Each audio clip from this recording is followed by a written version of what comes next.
Az egyik ilyen jelentős csoport a MOL dolgozói által alkotott csoport, akik igen intenzíven és aktívan közreműködnek az egyesületi életben, és hát ehhez kapcsolódik, ehhez a szerveződéshez kapcsolódik egy jótékonysági kezdeményezés is. Itt a vörösiszap károsultjainak a megsegítéséről van szó.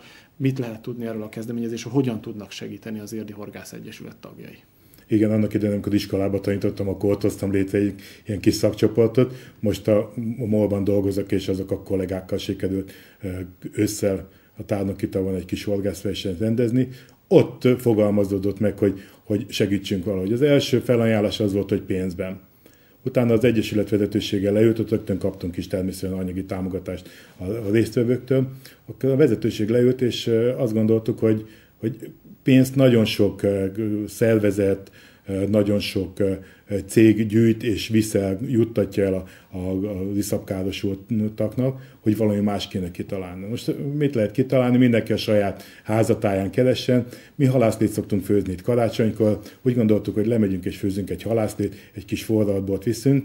Hát örömmel mondom, hogy olyan örömmel fogadták a kolontáriak, a kolontári körjegyzővel felvettük a kapcsolatot, hogy valószínűleg ki fogja nőni ez magát, sőt most már biztosan mondhatom, hogy kinövő magát, és nem csak halászléfőzés lesz, hanem egy Mikulás délutánt, egy Mikulás napot szervezünk, amelyben az a célunk, elsődleges célunk, hogy ezeket a kolontári embereket, akiket ez a súlyos tragédiás katasztrófa ért, kiszakítani, kivenni egy napra, egy fél napra, abból a bánatból, abból a búmból, abból a letargiából, amiben valószínűleg vannak meg a munkából, és nekik egy kis műsorral, egy kis Mikulás nappal, egy kis szórakozással kedveskedni.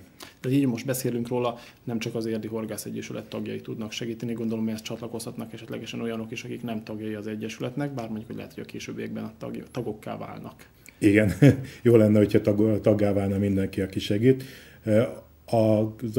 Az önkormányzati alakuló ülésen már elhangzott egy felajánlás az önkormányzat részéről.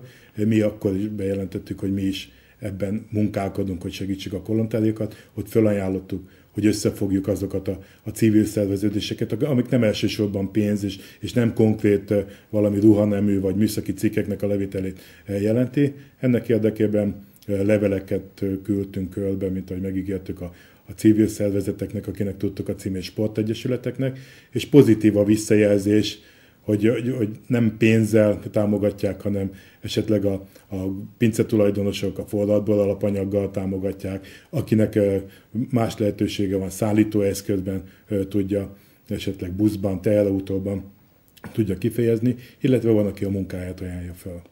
Itt ezen a Mikulás napi rendezvényen, amely a kolontáriak megsegítését hivatott szolgálni, ezen azért lesz műsor is, és hát a műsorhoz is vannak fellépők, hogyha jól tudom. Igen, nagyon nagy örömmel vették azok a helyi művészek, vagy a érthez kapcsolódó művészek, akiket eddig fölkértünk. Hát Kárnagy Laci bohócunk, színművész, de nekünk sokszor bohóckodik, például a családi napon, és ott volt bohócként, vagy a horgászbálon konferencié, illetve kis műsort ad. Ő abban a pillanatban elvállalta, hogy ő lesz a Mikulás, és ő lesz a kis bohóc, de azokkal, akikkel eddig is tartottuk a kapcsolatot, tehát a Tranzit zenekar, aki zenélni szokott, de Szigeti Esztert megkerestük, Bojki Balást megkerestük, és hogyha nincsen fellépésük, akkor nagyon-nagyon szívesen fognak jönni erre a rendezvényre. A legkisebbek is csatlakoznak ehhez a kezdeményezéshez, a Teleki iskola diákjai, tanulói is részt vesznek a programban. Miben merül ki az ő segítségük? Nagyon nagy öröm volt, amikor megkaptuk az első e-mail tőlük, hogy a vezetőség tagjai kihordták azt a 600 levelet, amit e-mailen nem tudtunk kikézbesíteni. Így el kell mondani, hogy segítségükkel spóroltunk már 60-70 ezer forintot az Egyesületnek, amit majd valószínűleg a kolontári embereknek fogunk felajánlani segítségként, illetve ez a rendezvényhez.